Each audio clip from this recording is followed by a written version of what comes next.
मुझे इतना मजबूर कर दिया गया था कि मतलब मुझे शिकायत करनी पड़ी, मुझे उनकी कंप्लेंट करनी पड़ी दोस्तों, वरना मैंने सोचा नहीं था कि मुझे इस नौबत तक भी जाना पड़ेगा, ये सब नौबत भी आएगी कि मुझे कंप्लेंट करनी पड़ेगी उनकी। लेकिन मुझे करनी पड़ी क्योंकि उन्हें हमारा तो कोई भय था नहीं। जब उन्हें इतना समझाया गया तो उन्होंने तो हमारी बात मानी नहीं। नमस्कार मित्रों, कैसे हैं आप सभी लोग। तो दोस्तों, आशा उम्मीद करती हूँ आप सभी लोग कुशल मंगल होंगे, जहाँ होंगे स्वस्थ होंगे, मस्त होंगे। मैं भी एकदम ठीक हूँ फ्रेंड। तो दोस्तों, अभी यह दिन का वक्त और मैं शुरू करने जा रही हूँ अपनी वीडियो। वीडियो पसंद आए तो please like, comment, share and subscribe जरूर करें मेरे चैनल को। तो दोस्तों, फिर से बातें वही हैं, फैमिली व्लॉग, और वही बातें, कुछ बातें हैं अधूरी रह गई हैं। बाकी अभी तो मैं आप लोगों को बीच बीच में से बातें बता रही हूँ, और एक टाइम बाद मैं दोस्तों अपनी पूरी फैमिली वीडियो आपको बताऊँगी। अपने मतलब मेरी फैमिली की जो कुछ हम लोग के साथ हुआ है बचपन से लेके आज तक, हमारी लाइफ कैसी रही, क्या क्या स्ट्रगल हम लोगों ने किया लाइफ में, और कैसे हमारी ज़िंदगी गुजरी, हमारा बीता हुआ कल क्या क्या हुआ था हम लोग के साथ, मैं सब आप लोग के बीच में रखूँगी। लेकिन थोड़ा रुक के कुछ टाइम बाद, अभी फ़िलहाल मैं आप लोग को यही सब बता रही हूँ कि आजकल में जो मेरी मम्मी के साथ या हमारे साथ हो रहा है वही चीज़।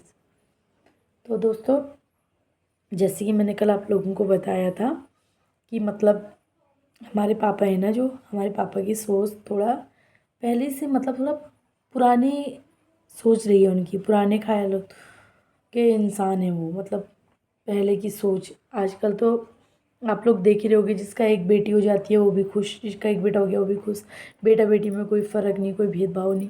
तो मेरे पापा को मतलब कहीं ना कहीं ये लगता था कि मेरे सभी भाइयों के बेटे हैं और एक मेरी ही हैं 2 बेटियाँ। तो कहीं न कहीं मतलब उनके मन में ये विचार रहता था कि मतलब मैंने कमाना भी है तो किसके लिए कमाना है, और जितना मैं कमा रहा हूँ वो मेरे लिए बहुत है, और मैं खाऊँ पीऊँ और अपना पीऊँ खाऊँ, जितना हो रहा है पी लूँ। वो ये नहीं सोचते थे कि मतलब 5 रुपया 10 रुपये मैं बचा के रखूँगा तो मेरे बुढ़ापे में काम आएगा करके, ना। इस वजह से उनने कभी ज़िंदगी में मतलब कुछ इन्वेस्ट किया ही नहीं, कहीं पर कुछ जमा किया ही नहीं उन्होंने आज तक, ना। और उन्हें ये लगता था कि मतलब जो खा लिया बस वही बहुत है, इस टाइप की सोच थी उनकी। जैसे कभी हम भी उन्हें समझाएंगे कि पापा तुम ऐसे बिना खाना कर देते हो, बचाते क्यों नहीं हो, कल के दिन बुढ़ापे में आपका क्या होगा, ये है वो है करके बहुत सी चीज़ें उन्हें समझाई जाती थी। तो वो क्या करते थे, फ़ोन बंद कर देते थे, फ़ोन काट देते थे, कहते थे हो गया ठीक है, रख दो फ़ोन अब, ना। जो इंसान खुद के लिए नहीं सोच रहे हैं कुछ, तो वो क्या अपनी बीवी के लिए, अपने बच्चों के लिए सोचेंगे कभी। इस चीज़ को सोचो आप लोग। तो मतलब पहले से उन्होंने मतलब मेरी मम्मी की केयर नहीं करी बिल्कुल। हम लोग तो पता ही है आप लोगों को, मैं किसी और के साथ थी, दीदी किसी और के साथ थी, वो सब बातें भी रखूँगी। एक मम्मी ही उनके साथ थी, मम्मी को भी अच्छे से नहीं पाल पाए। मम्मी को भी मतलब लाए, खाने पीने के लिए चीज़ें लाते थे, सब कुछ लाते थे, ऐसा नहीं, पर कभी सुख शांति से नहीं खाने दिया उसको, चैन से, प्यार मोहब्बत से अच्छे से नहीं रहे कभी, अच्छे से उसकी रिस्पेक्ट नहीं की, फैमिली वालों के सामने इज्जत नहीं दी, समाज के सामने इज्जत नहीं दी, ना। इसीलिए लोग भी मेरी मम्मी की उतनी इज्जत नहीं करते, समझते नहीं हैं उसको। क्योंकि कहते हैं ना, जब अपना हस्बैंड ही इज्जत नहीं दे रहा तो पब्लिक क्या इज्जत देगी उसे,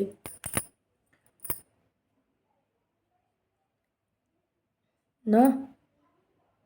उन्होंने कभी इस चीज़ को समझा ही नहीं कि वो भी किसी की बेटी है, ना। बस लाते थे घर में सारा सामान, बस एक दिन लाए, बाकी एक दो दिन पिया, लड़ाई झगड़ा क्लेश ड्रामेबाजी, बस यही रहा टेंशनबाजी लाइफ में, ना। तो उसे क्यों मतलब उसे भी इतना वो हो गया, मतलब मेरी मम्मी को भी इतना, हम कहते हैं ना अंदर से जो दिल टूट जाता है।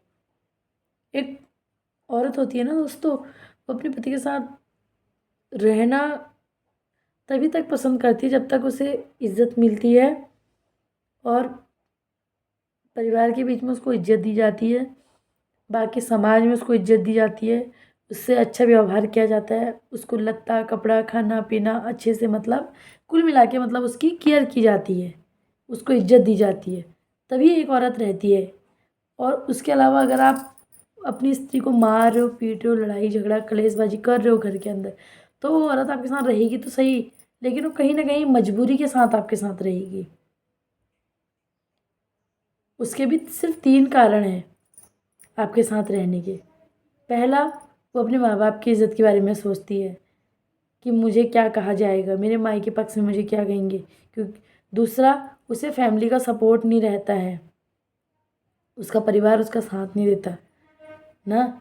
हमारे उसमें तो ये सब भी माना जाता है कि मतलब पहले ज़माने में कहते थे कि लड़की, आज की डेट में तो दोस्तों जैसी स्थिति मेरी मम्मी के साथ हुई, जितना कुछ मेरी माँ के साथ बीता, आज का अगर वो समय होता तो किसी को शारीरिक कष्ट देना तो रहा बहुत दूर की बात, हम किसी को मानसिक कष्ट भी नहीं दे सकते आज की डेट में। अगर तुम किसी से तेज तरार बोल रहे हो, पति पत्नी में ही लड़ाई झगड़ा कर रहे हो, लड़की तो सीधा थाने का रास्ता दिखा देती है, कोर्ट कचहरी का रास्ता दिखा देती है ना। अगर पहले का जैसा ऐसा समाज होता, पहले अगर ये सब समाज होता ना, तो मेरी मम्मी भी नहीं रह पाती। लेकिन मेरी माँ पहले से बहुत भोली है दोस्तों, बहुत शांत नेचर है मेरी माँ का ना। आप मेरे मायके साइड 6 7 8 गांव हैं, ग्राम सभा में आते हैं, बस एक ग्राम सभा में आते हैं 7 8 गांव। किसी से भी पूछ लेना मेरी मम्मी का नेचर कैसा है, या मेरे पापा का बर्ताव हमारे साथ मेरी माँ के साथ कैसा रहा ना। 7 8 गांव आते हैं और मेरे पापा को हर कोई जानता है कि वो पीने के बाद कैसे बनते हैं, कितनी कैसा करते हैं करके। वो आपको कहीं पूछने की ज़रूरत नहीं, आप मेरे मायके के ही गांव में पूछ लेना। आधे से ज़्यादा वीडियो तो मेरे मायके वाले ही देखते हैं मेरी ना। उसमें भी मुझे पता है कितने लोग तो वैसे कमेंट नहीं कर रहे हैं, किसकी फैमिली वाले भी वीडियो देख रहे होंगे करके, वो लोग सोचेंगे अच्छा ये भी वीडियो देख रहे हैं, वो भी वीडियो देख रहे हैं करके। मैं सब जानती हूँ, मुझे सब पता है कौन मेरी वीडियो देखता है, कौन मेरी वीडियो नहीं देखता, मुझे सब कुछ पता है ना। मुझे कहीं ना कहीं से पता चल जाता है, क्योंकि जो चीज़ मैंने वीडियो में बोली होती है वो मुझे बाहर से पता चल जाती है। तो ऐसा कहती वैसा कहती, तो खुद मुझे पता चल जाता है कौन मेरी वीडियो देख रहा था, नहीं देख रहा था। आपस में बोल दिया जाता उसने ये डाला था, वो डाला था वीडियो में ना। उन लोगों को भी पता है कि मेरी मम्मी के साथ कैसा हुआ, क्या हुआ, कितना मेरी माँ ने देखा ना। तो मैंने आप लोग को बता ही दिया था, जब औरत को मारा पीटा जाता है, उसे इज्जत नहीं दी जाती, प्यार मोहब्बत नहीं दिया जाता, उसे सम्मान नहीं दिया जाता, उसकी कदर नहीं होती घर में, तो सिर्फ 3 ही कारणों से रुकती है। एक, उसे अपने माँ बाप की इज़्ज़त की परवाह होती है।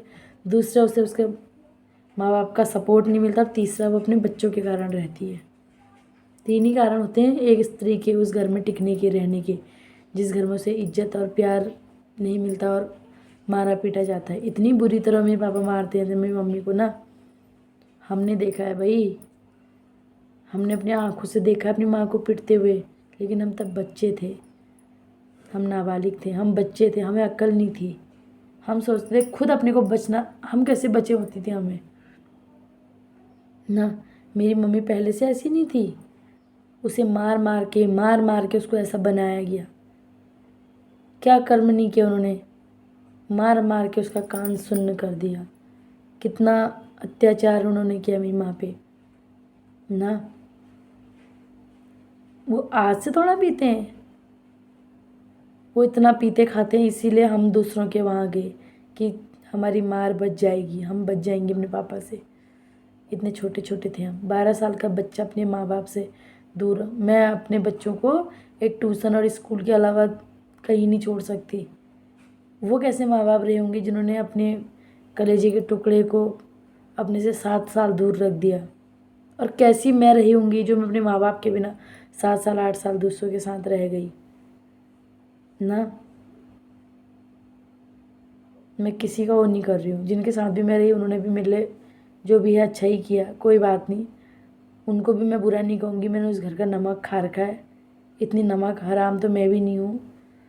जो भी था, मैं तो कभी कभी ये सोचती हूँ कि मेरे साथ जो बुरा हुआ, जैसा भी हुआ, सब मैं अपने नसीब में ऊपर ही से लिख के लाई थी। कुछ लिख के लाई थी और कुछ मेरे माँ बाप के कारण हुआ। आज तक की ज़िंदगी में जो भी हुआ मेरे साथ, जैसा भी हुआ, और जो भी मैं झेल रही हूँ उसके सब जिम्मेदार मेरे पापा हैं। कुछ मेरा नसीब है, कुछ मेरे पापा हैं। क्योंकि अगर माँ बाप का सपोर्ट अच्छा हो ना दोस्तों, माँ बाप अगर अच्छे हो ना तो बच्चे को कष्ट नहीं आता। जब माँ बाप जवानी में कष्ट खाएंगे ना तो बुढ़ापे में सुख पाएंगे, और औलाद भी अच्छे नसीब लेके आगे बढ़ती है ना। हम कहते हैं किस्मत, भगवान ने ऐसी किस्मत दी है। भगवान सिर्फ किस्मत देते हैं, कर्म हमारे ही रहते हैं दोस्तों। अगर हमने अच्छे कर्म किए होंगे, हमारे माँ बाप ने अच्छे कर्म किए होते तो हमें भी सब कुछ अच्छा होता। मेरे पापा अच्छे होते तो मेरी माँ को दुख नहीं होता, मेरी माँ को दुख नहीं होता तो मुझे दुख नहीं होता, मैं परेशान नहीं होती। और मुझे टेंशन में देखते हुए कहीं ना कहीं मेरे बच्चे भी दुखी रहते हैं, परेशान हो जाते हैं। मम्मी आप इतना रोया मत करो, मम्मी आप इतने कमज़ोर हो गए, मम्मी आप ऐसा मत करो, रहने दो, नाना जी तो कभी नहीं सुधरेंगे, आप इतना टेंशन मत लिया करो। मम्मी मेरी मेरे को कितनी बार बोलती है छोड़ो मम्मी नाना जी को, लेकिन मैं सोचती हूँ नहीं, मैं वीडियो इसीलिए बना रही हूँ दोस्तों ताकि उन समाज के लोगों की भी आंखें खुलें, उन लोगों को भी पता चले कि मतलब ज़रूरी नहीं है कि बेटियों की शादी होगी तो बेटियों को दुख नहीं होता। बेटियों को माँ की ममता मरते दम तक रहती है। या तो बेटी ना मरे जब तक, या तो माँ ना मरे। बाप की भी होती है, लेकिन मेरे जैसे पापा हो जाएंगे तो क्या ममता करें हम उनकी, बताओ। वो माँ को मारेंगे, पीटेंगे, लड़ाई झगड़ा करेंगे, दुनिया भर के लोगों को घर में इकट्ठा करेंगे, रखेंगे, और हम उनकी ममता करें ना। ममता तो उनकी की जाती है जो अपनी औलाद को समझते हैं। उन्होंने रोज़ हमें दुख दिया, रोज़ हमें परेशान किया। अब तो मैंने उनसे फ़ोन में बात करना छोड़ दिया, वरना पहले से जब मैं उनसे बात करती थी एक एक दो दो घंटा पी के इतना दिमाग चाट देने वाले थे, सर दर्द। और नहीं करेंगे तो फिर मम्मी पे चिल्लाएंगे वहाँ। आप समझ सकते हो कैसे पिता होंगे वो, जो अपनी औरत की और बेटी और या कोई भी बात कर रहे हैं मम्मी से तो उनकी रिकॉर्डिंग कर रहे हो। आवाज़ रिकॉर्ड करने के लिए उन्हें फ़ोन में लगा के, भाई हमने अपने कानों से सुना है। ये नहीं है कि हमारी हर बात हमारी माँ ने हमें बता रखी है, हमने ही अपनी माँ को बताया है मम्मी इसमें तो रिकॉर्डिंग है करके। फ़ोन में आवाज़ रिकॉर्ड होती, पहले हमारी मम्मी हमको बताती भी थी, कभी पापा पी के आ जाते हैं, पीते हैं कभी कभार। बाद में तो हमारी मम्मी ने हमें बताना भी छोड़ दिया था। एक दिन तो मेरी मम्मी के साथ लड़ाई भी हो गई बहुत भयंकर। तू हर बात मुझसे छुपाती है, बताया क्यों नहीं तूने मुझे पापा पीते, क्योंकि मुझे बाहर से पता चला कि तेरे पापा तो इतना पी के आए थे। बहुत पहले की बात है दोस्तों।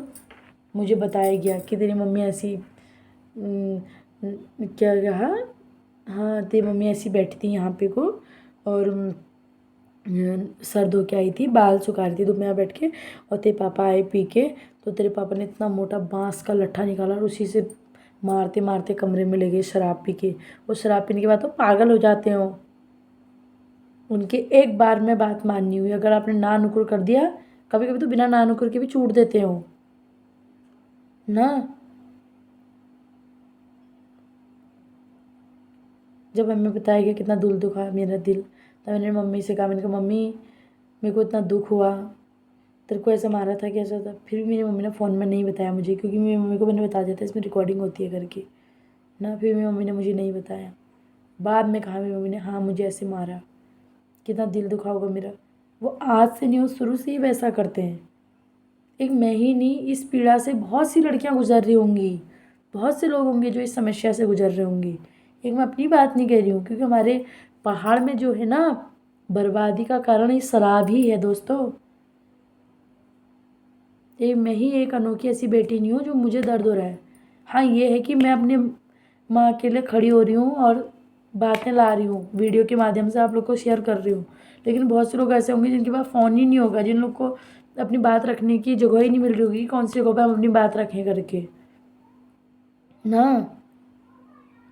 मेरी हर उन पिताओं से गुजारिश है, हाथ जोड़ के रिक्वेस्ट है कि आपके इन सब हरकतों से हर बेटी अपनी आपकी बेटियों को दुख होता है, आपकी फैमिली पे गलत असर पड़ता है। जैसे आपकी बेटियां हैं वैसी जिसको आप ला रखे हो आपकी पत्नी, वो भी किसी की बेटी है ना। मैं तो अपने पापा की क्या कहानी बताऊं, उन्होंने तो कभी इज्जत करनी सीखी ही नहीं ना। बिना पिए तुम मीठा मीठा बोल जाओ, अच्छा अच्छा बन जाओ, पी के तुम सब निकाल दो सर के रास्ते, कोई फ़ायदा है वो अच्छा बनने का आपका ना। जब उन्हें समझाया गया कि तुम वहाँ मत जाना मम्मी के पास, पी खा के मत जाना, उसका हाथ पैर कमज़ोर है ना, उसकी खबर करने उनको वहाँ। मैं तो बोला भी नहीं, दीदी ने कहा वो भी। मैं सोची थी जैसे भी होगा सैटरडे को जाऊँगी, संडे को आ जाऊँगी।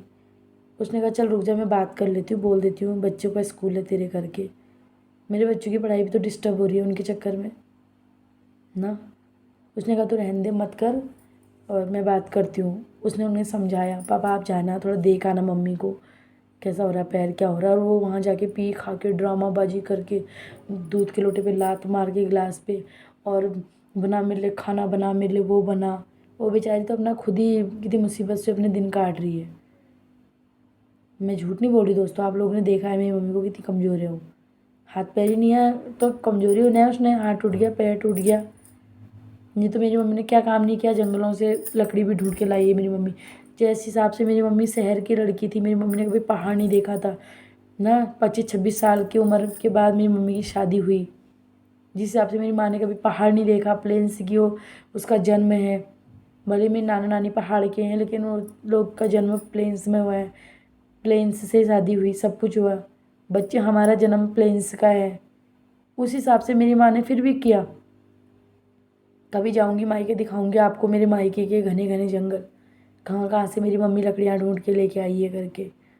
लकड़ियाँ लाई, पीरूल लाती थी, जब अम्मा भेजती थी उसको जंगल, पीरूल ला ढूंढ के खेतों में जाती थी अम्मा, ले जाती थी अपने साथ चल करके ना। भले हमारे अम्मा ने हमारे लिए भी किया, हमारे लिए तो बुरा नहीं किया हमारी अम्मा ने, लेकिन मेरी मम्मी को भी मेरी अम्मा ने बहुत कष्ट दिया। आज तो मर के चलो कोई बात नहीं, भगवान बन गई है वो, लेकिन अम्मा और मम्मी की भी कभी नहीं बनती थी। क्योंकि अम्मा को चाहिए थी एक अच्छी पहाड़ की बहू, खूब कामदार, जो खेती बाड़ी सबको पसंद करती थी मेरी अम्मा, सिवाय एक मेरी मम्मी के। क्योंकि मेरी मम्मी प्लेन्स की थी और मेरी मम्मी को कुछ काम ऐसा आता नहीं था, तो मेरी अम्मा की और मम्मी की बहुत कम बनती थी। सच्ची बोल रही हूँ मैं झूठ नहीं बोल रही हूँ। अगर एक शब्द भी झूठ बोल रही होंगी तो वो तो स्वर्ग में भगवान बन गई, हम नीचे धरती पे हैं। हम तो नर हैं पर वो भगवान बन गई है, अगर मैं एक शब्द भी झूठ बोल रही होंगी तो। अम्मा की और मम्मी की मेरी बिल्कुल नहीं बनती थी, और कुछ कलेश पापा के कारण होता था। आपको पता ही है, जब बेटा माँ एक हो जाए तो बहू की क्या स्थिति होती है करके आप लोग समझ सकते हो। तो ऐसा ही कुछ मेरी मम्मी के साथ भी होता था। बहुत हमारे लिए हमारी अम्मा ने बुरा नहीं किया कभी, हमें हमारी अम्मा ने पूरा सपोर्ट किया, प्यार किया, जो भी किया। मम्मी की मानसिक स्थिति खराब हुई, उसके अधिक कारण मेरे पापा हैं, उनके टेंशन बाजी, ऐसी ऐसी चीज़ें हुई ना मेरी मम्मी की लाइफ में दोस्तों। मैं आपको पूरी स्टोरी बताऊंगी, बचपन से लेके पूरी स्टोरी बताऊंगी मैं आपको, तब आपको पता चलेगा कि जो नंदनी हंसते हुए दिखती है, क्या ये सच में जिस मेरे लिए कहा जाता है ना कि बहुत घमंडी है, बहुत तेज है, ये है वह, अरे क्या घमंड कर रखा है मैंने, किस चीज़ का घमंड करूँ मैं ना। मुट्ठी बांध के जग में आ रखे, हाथ पसारे जाना है ना। कोई किसी चीज़ का घमंड नहीं है मुझे, जो होते होंगे घमंडी वो अलग होते होंगे। हम तो एक साधारण से जीवन जीने वाले इंसान हैं। मैं तो सोचती हूँ खाने के लिए 2 वक्त की रोटी मिल जाए बस, बाकी मुझे किसी चीज़ का लालच नहीं है ना। आप लोगों ने देखा होगा मेरे अंदर ना कोई दिखावा है, ना कोई, सिंपल रहती हूँ अपना बस ना। एक मन करता था पहले से खूब सजें, ये करें वो करें, ये लें वो खरीदें, ऐसा कर दें, अब वो भी हट गया मन। क्योंकि उम्र के साथ साथ मन से फिर लगाव हट जाता है। जिस चीज़ के लिए हम लोग सोचते हैं कि हमें ये चाहिए वो चाहिए, ऐसा वैसा करके फिर जब इंसान टेंशनबाजी में होता है, दुख में होता है, तो उसका मन किसी चीज़ में नहीं लगता। फिर वो सोचता है बस 2 रोटी खाओ शांत रहो। सच्ची में अब तो सोचती हूँ बस बच्चे बड़े हो जाएं, बस मैं चाहती हूँ कि बस मेरे बच्चों का वो जीवन ना हो जो जीवन हमने बिताया है ना। पापा को इतना समझाया समझाया, मत जाओ वहाँ, मत जाओ वहाँ, लास्ट में उन्हें जाना पड़ गए वहाँ, वो पी खा के ड्रामबाजी करने ना। मैंने तो उन्हें पहले ही कहा था अगर तुम वहाँ पी खा के गए, दीदी ने कहा था, सॉरी मेरी तो बात होती नहीं, मैंने फिर बताया आप लोगों को, उसने पहले ही कह दिया था वो ऐसा बोल रही थी, तो मैं तो अपनी मम्मी को वृद्धाश्रम डाल रही थी दोस्तों। मेरी दीदी ने उनसे पहले ही बोल दिया था कि अगर तुम वहाँ जाओगे तो कुछ ना कुछ कदम उठाएगी। जब वहाँ गए, जब मेरी माँ रोई, 1 हफ्ते बाद 9 दिन बाद रोई मेरी मम्मी फ़ोन में, ऐसा ऐसा हो गया करके, मुझे मजबूरी में फ़ोन करना पड़ा थाने में ना, मजबूरन मुझे उनकी रिपोर्ट लिखानी पड़ी दोस्तों। तो ठीक है दोस्तों, आज की वीडियो इतनी ही। मैं पूरी बात आप लोगों को नेक्स्ट वीडियो में बताऊँगी। तब तक के लिए आप लोग मेरे साथ वीडियो में बने रहना, और वीडियो पसंद आए तो प्लीज़ यार दोस्तों मेरी वीडियो को शेयर ज़रूर करना।